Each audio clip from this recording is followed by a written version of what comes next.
Hi everyone, I'm Remo Monteleone. And I'm Narelle Monteleone. Welcome to the Spiritual Hub podcast series, where we discuss all things spiritual. And we delve into topics such as psychic development, mediumship, healing, crystals, and so much more.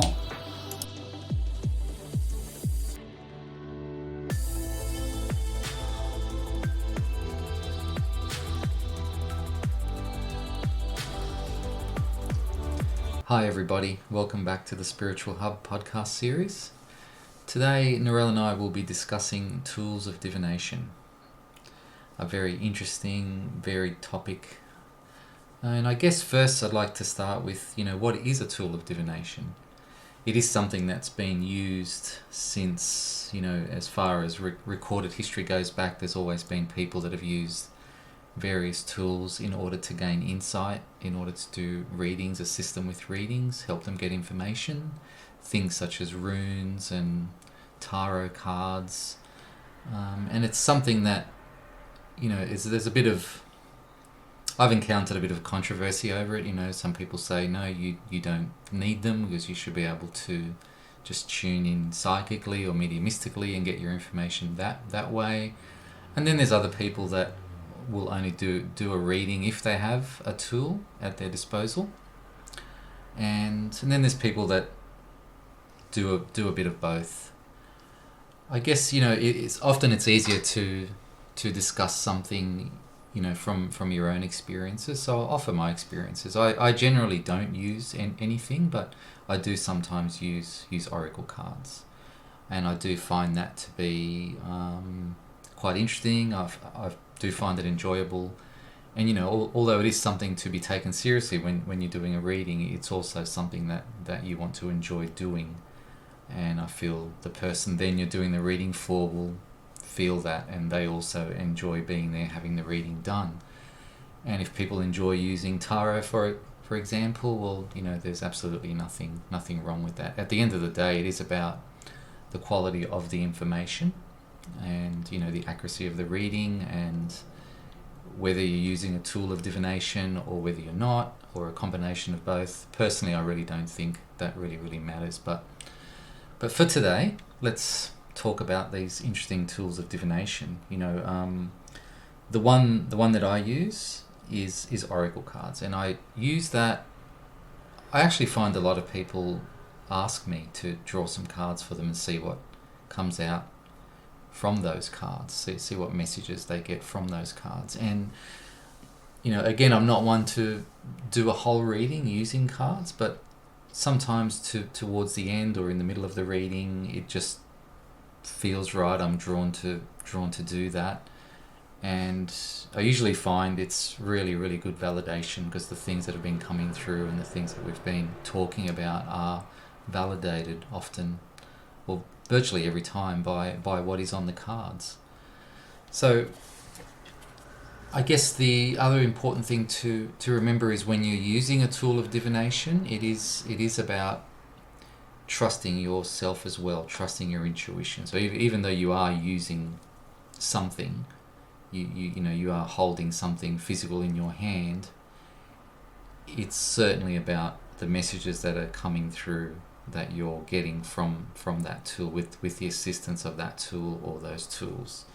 So for example, I have some oracle cards here with me now that I'm holding in my hand, and I've just drawn one. Now this one says Raven Magic, and it says own your power. So usually I wouldn't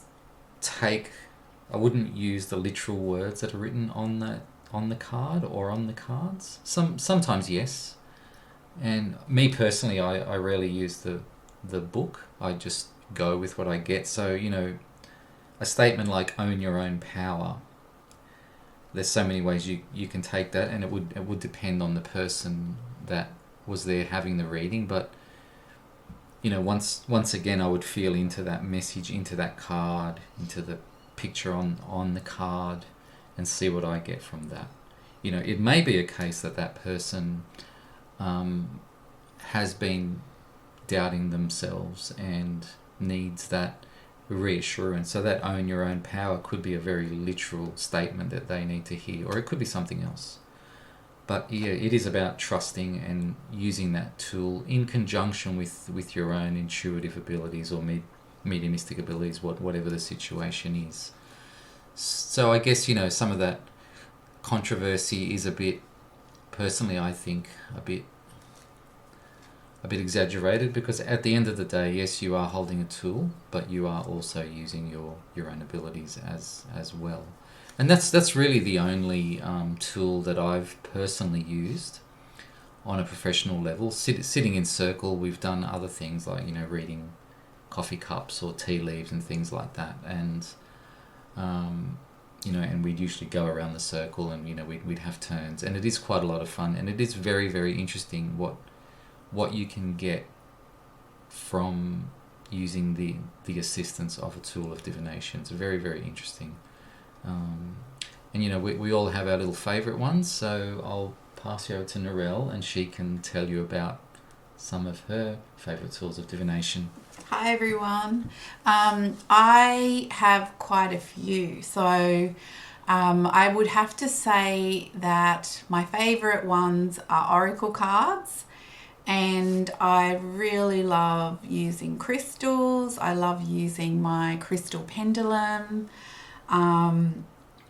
I've tried in different classes and circles that I've been in, I've done scrying using both crystals and water. So water in a crystal bowl and looking into the water and receiving messages and seeing images that way. And I think what I really love about these different metaphysical tools or tools of divination is that for me they're really magical, and they've got so much history, and they're connected to ancient rituals and mystics and seers, and they're the sort of things that were used back in ancient times. So I feel like we all have some sort of connection to some kind of ancient civilization, whether it's Egypt or Atlantis or Lemuria or whatever it is, and we bring these different aspects of ourselves through into different lifetimes, and so there'll always be something that we feel still really connected to. And so for me, I really love the oracle cards, and like I said, there's so many different tools that I do like to work with. And just following up with what Remo was saying in terms of, some people find that it's kind of, you're kind of cheating if you're doing a reading using cards or using a tool rather than just your own psychic abilities or mediumship. But I tend to disagree, because I feel that a lot of people really like the tools. A lot of people love cards, people love tarot, and there's so much depth that you can get in using tarot cards, because not only are you using your intuition, but you're also reading the cards based on their meaning. So it's always really important to trust your intuition above all else. But with tarot, there is still a lot of really deep meanings that come with each card and with each suit, with the major arcana versus the minor arcana. So people that do tarot readings can provide like a really in-depth reading, because there's so much to take into consideration. I myself don't do tarot readings at this stage. I really find tarot fascinating, and I'm planning to learn more about it, but I feel like it's a lifelong journey in itself. There's just so much depth and knowledge in there to be discovered. So I don't do that, but I do use oracle cards. And I just wanted to talk about how each day, just to get a bit of guidance, I usually just draw 1 or 2 cards for myself in the morning. And that's a way for me to kind of get a bit of insight about what's going to happen for the day or where I'm at, or to simply just ask one question and get a quick answer that way. So if you're not familiar with oracle cards, it's important to, like any other tool, to cleanse them before you get them and to charge them so that they're working in the best possible way for you. And like anything, they hold energy. So it's important to clear them after you've used them with other people. And that way, because they will hold onto the energy that they've come into contact with.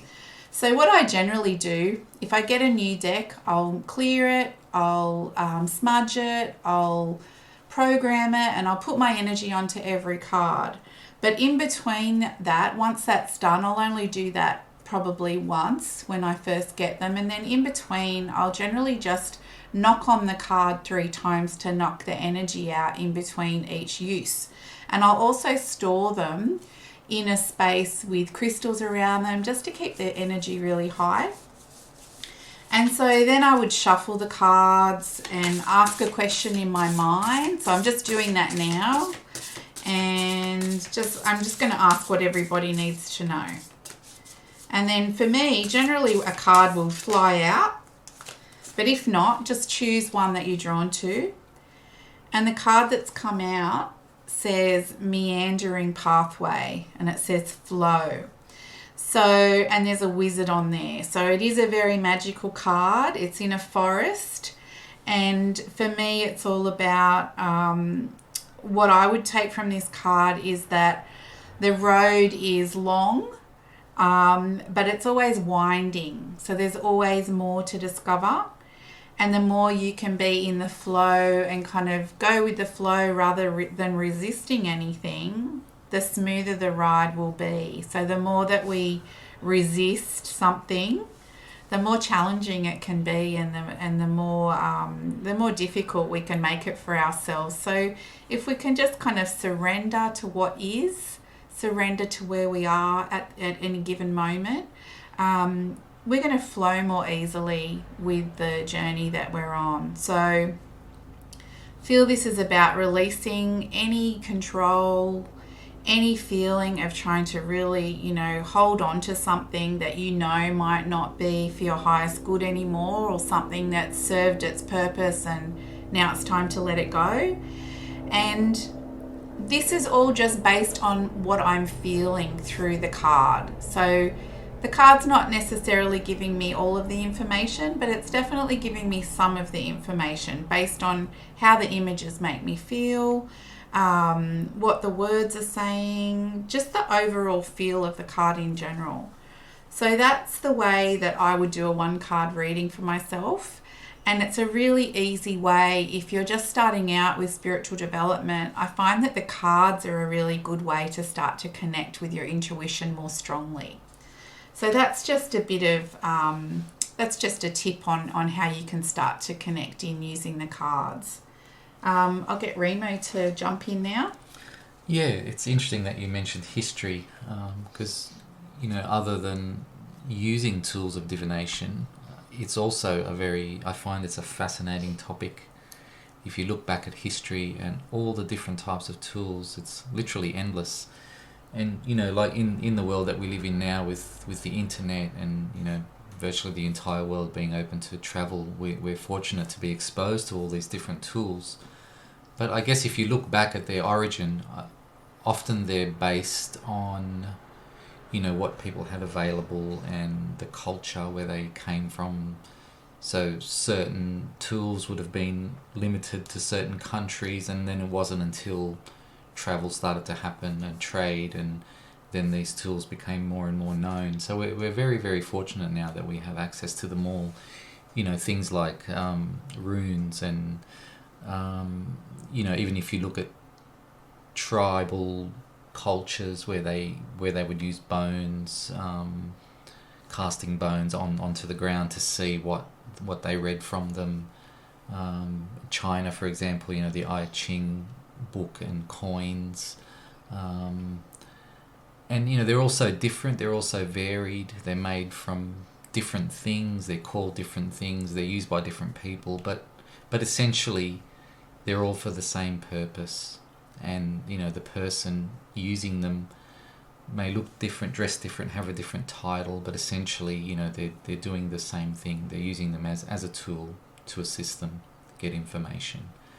And even things like fire, reading flames, pyromancy, and water, hydromancy, things like that. I find that really, really fascinating. And it is a very interesting topic if you're drawn to any of those tools to go off and research and see how they're used, and you might find yourself really drawn to one in particular, and that could be something that you could use to assist yourself along your journey if you're thinking about going down this path, or something just to use for yourself at home. Because I always say people have spiritual awakenings and they become more spiritual, more aware of themselves, but doesn't mean you have to go off and do readings for other people. It's just something that you can use for yourself, for your personal benefit and your family's personal benefit and your immediate environment, because they are all tools of assistance. And as you start to connect and get a deeper sense of your intuition, if these tools are going to help you do that a little bit, there are benefits there. But yeah, I just find it really, really fascinating. But I'll hand you back to Narelle for the next tool of divination that she's holding right now. Okay, so I'm spinning my pendulum around here. My pendulum, I've got a few of them, and I find them so helpful. So you can use them just to ask a simple question. If you're looking for a quick answer, a yes, a no, or an unsure, pendulums can be really good for that. The main way that I use my pendulums, though, is in my healing sessions. So I use my pendulum to check clients' chakras to see if they're balanced or if they're imbalanced. And it really, really helps me to just get an idea before I start the session of where they're at and the chakras that might not be balanced or what might be going on in their lives. And you can gain so much information just by using a pendulum. So even with myself, I might just use it on my own chakras. It'll spin one way to give me like a yes, as if to say, everything's good. It'll spin the other way to give me a no. And then if it goes forward and backward, for me, that's an unsure or a maybe answer. And when you get a pendulum, like crystals, you'll program it to work with you, to work with your energy. So even though mine goes to the right for a yes, left to the no, a left for a no, and straight ahead, back and forth for a maybe, yours might do something completely different. And that's completely perfect and right for you. So whatever it does is the way that it's going to work for you. We're all individual, and we all work with our tools in an individual way. So like the cards and like any other tool, and as with crystals as well, when you get your pendulum, you'll cleanse it, clear it, charge it, program it, same sort of thing. And we can go into more detail on that probably in another podcast when we talk more about crystals. Yeah. But yeah, if you're just looking for a quick answer, quick yes, quick no, pendulums can be really fun. The only thing I will say with pendulums, though, is that you wouldn't ask a question that's like a life, you wouldn't base your a life decision based on what your pendulum tells you. So the pendulum can be influenced by our energy. It's working in our energy field. So if we're holding on to the hope of something being a really, really, really strong yes or a really, really, really strong no, that can influence it, and it might not be an accurate reading. So I always say to everybody that, really, really, really trust your intuition above all else, because we truly do hold all the answers within us. We already know everything that we need to know. Yes, we can get information and knowledge from books, from teachers, from doing courses, and from, learning outside. But everything that we already need, everything that we already have experienced across lifetimes, past, present, and future, parallel lifetimes, we've got it all within our field. We've got it all within us. So it's just a case of accessing it and trusting it. And, when you get a nudge or you get something quickly popping into your head, really, really, really trusting it. And the tools are just that. They're just a tool. They're something to assist us. They're here to support and to help guide, to teach and to heal and to be part of our growth and transformation. But at the end of the day, we already hold all of the answers within us, and we just need to really embrace that and trust ourselves and know that, you know, we are worthy of having all of this knowledge already within us. And the more that we learn to really love ourselves and trust ourselves and know that we're worthy, then we're more likely to step more into that space of self-trust and self-assurance and really listening more to our intuition. So Remo, did you have anything else you wanted to talk about? Yes, I did actually. As you were talking, the words self-expression popped into my head. And, you know, a lot of psychics and mediums and spiritual teachers, healers, etc., and even people that aren't necessarily in the spiritual field do have their own oracle card decks.